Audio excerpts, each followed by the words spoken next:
Okey, bersama saya lagi Ahmad Nazhan. Jadi sekarang ni saya berada di UniMed untuk tebuk pelajar-pelajar di UniMed. Ingat kata mereka padu-padu kan. Jadi kita nak tebuk mereka dengan tajuk, adakah AI mempunyai kewujudan atau kesedaran autentik? Jom.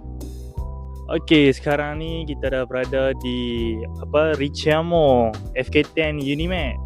Jadi kita nak mulakan tebuk orang. Aduh. Oh ni jumpa. Weh tunggu. Kami datang sini nak tebuk pelajar UniMed. Tebuk weh. Bukan. Oh, kat siapa? Kami nak tebuk lah. Sebab pelajar UniMed ni perpaduan ni kata kan. Kami nak tebuk lah. Aku nak tanya soalan. AI ni apa itu AI? AI lah.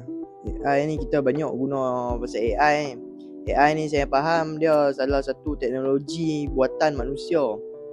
Dia ni AI ni boleh berfikir dan membuat keputusan macam manusia. Kita guna AI ni kalau boleh katakan setiap hari.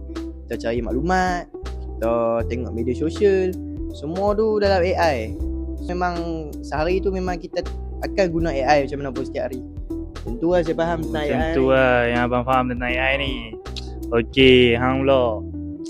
Aku nak tanya. Seorang sudah. Tak boleh dia sebab dua-dua orang kenalah dua-dua orang. Okey kan? Aku nak tanya hang lah. Apa maksud kesedaran autentik? Kesedaran autentik ni dia senang lah. Dia umpama macam hang bangun tidur kan, hang tengok cermin. Tu hang maksudnya hang tengah sedar lah. Benda tu hang rasa, hang fikir apa semua, hang boleh rasai lah benda tu. Kalau hang stres, hang cakap hang stres apa semua. Kalau hang tak okey, hang cakap tak okey. Bukan macam member kita ni cakap okey padahal assignment tak siap ni. Macam tu ada no. Aduh. Okey. Terima kasih ya. Okey. Baik. Jumpa dulu. Ciao. Okey, sekarang ni kita berada di dalam perpustakaan UniMed. Jadi aku nak cari mangsa-mangsa aku di dalam perpustakaan ni. Jom ikut aku. Kita cari mangsa-mangsa yang ada. Oh ni kita dah ada jumpa mangsa kita. Assalamualaikum semua. Saya datang sini nak tebuk. Boleh ya? Okey, saya tebuk abang dulu. Okey abang, adakah abang setuju dengan kata-kata saya ni kalau saya kata AI ni mempunyai kesedaran autentik pada masa akan datang? Kena berdiri tak payah. Okay, pertama sekali, AI ni boleh ada kesedaran sendiri ke tak? Sebab kata Elon Musk, dia setuju sangat dengan apa yang dia kata. AI ni dia boleh ada kesedaran sendiri pada masa hadapan. Benda ni kena kawal lah. Kalau tak dikawal, dia akan jadi lebih teruk daripada apa yang kita sangkakan. Yang nombor 2, kita ada Geoffrey Hinton. Anda kenal Geoffrey Hinton? Geoffrey Hinton ni dia adalah bapa pemisinan di dunia. Dia kata apa? AI ni dia boleh berkembang jauh lebih cepat daripada apa yang kita sangkakan. Benda ni juga akan bagi satu ancaman buat kita. Jadi kita sebagai manusia kena hati-hati. Oh, kiranya abang setuju lah ni? Saya memang setuju. Abang pula tak setuju. Sebab apa tu? Okay, saya tak setuju sebab apa? Sebab ahli fizik kita, iaitu Roger Penrose, dia cakap apa? Dia cakap AI ni dia tak boleh tiru manusia. Sebab apa? Dia memerlukan proses yang rumit di dalam otak. Selain itu dia cakap apa juga? Dia cakap AI ni dia boleh tiru manusia saja tapi dia tak boleh rasa. Macam itulah pandangan saya. Macam tu pula. Jadinya abang tak setuju, abang ni setuju. Jadi macam mana ni? Jangan gaduh. Okey, sekarang ni kita akan mencari mangsa yang seterusnya. Tapi aku cari nak kereta sebab kat luar panas. Ada. Tunjuk. Weh. Keluar. Weh, tunggu. Okey, awak apa lari tadi ya? Alah. Okey. Aku nak tanya hampa dua kan. Boleh tak kalau aku kata konsep kewujudan autentik ni boleh diguna-pakaikan untuk AI? Dia boleh sebab AI dia berfungsi berdasarkan data dan arah kita bagi kat dia. Untuk menjadikan seorang entiti ni, seorang tu perlu ada keyakinan dalam diri, kesedaran dalam diri. Selain ganu Okey, hang pula. Aku pula. Hang. Dia macam apa? Hidup jangan jujur lah dengan diri sendiri tu. Sama ada buat pilihan, sama ada apa?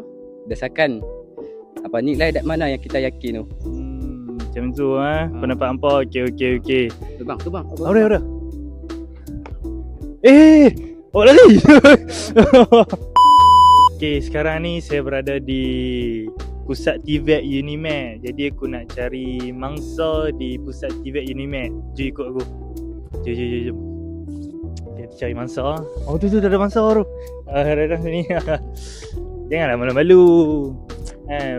Budak Unimed kan semua padu-padu kan. Jadi aku nak tanya beberapa soalan sikit kat hampa kan. Apa itu contoh AI di dalam dunia sebenar? Banyak kan. Tak apa, nanti kita banyak.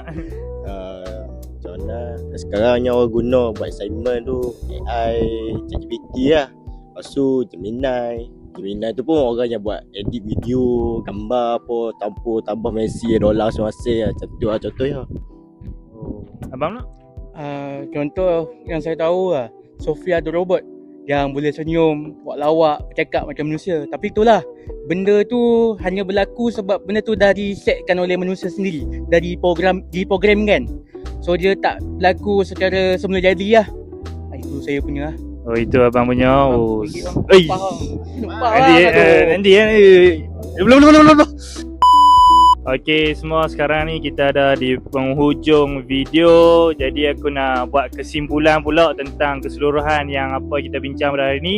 Tapi aku nak tepuk juru rakam aku. Okey, mari. Apa yang dapat tentang kesimpulan ni? Untuk sebulan bolehkah AI memiliki kesedaran yang autentik? Buat sekarang ni mungkin belum. Mungkin AI boleh meniru, belajar dan berinteraksi seperti manusia, tapi dia tidak dapat memilih ayat yang lebih dalam makna dia. Jadi lebih pada manusia lah. Betul. Okey, itu saja. Okey, itu saja daripada kami. Pelajar Unimed memang mantap.